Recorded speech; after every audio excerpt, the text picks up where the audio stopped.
Demak, xitoyliklar O'zbekistonga kirib kelishyapti emas, ular kirib kelib bo'lishdi. Hozir faqat ildiz tomir yoyishyapti. Mana bu Toshkent xaritasi. Qizil nuqtalar esa hozircha ko'zga ko'rinayotgan xitoyliklar qo'lidagi hududlarimiz. Askiya bozorini olishdi, Abu Sahina olishdi, mahallalarga joylashishdi. Shahar bo'ylab mehmonxona, magazin, market mahsulotlari uchun bir qancha joy ularga sotildi. Endi O'zbekiston bo'yicha qarasak, bu davlat xaritasi. Toshkentda sanadik bor, Navoiyda eng katta tillakon zavodlaridan biri ularga o'tdi. Bu bizning resurslarimiz, lekin endi uni Xitoy qazib olyapti. Farg'onada, ko'proq Qo'qonda deylik, o'z magazin, market, savdo majmualarini katta-katta qilib ochishyapti. U yerda ham bor.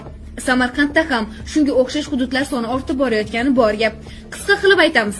Xitoy O'zbekistonda. Eslatib o'tsak, Xitoy avval bunday harakatlarni ko'p uyushtirgan. Qozog'istonni bosib olishga uringani esingizda bo'lsa kerak, yoki 2011-yilda Tojikiston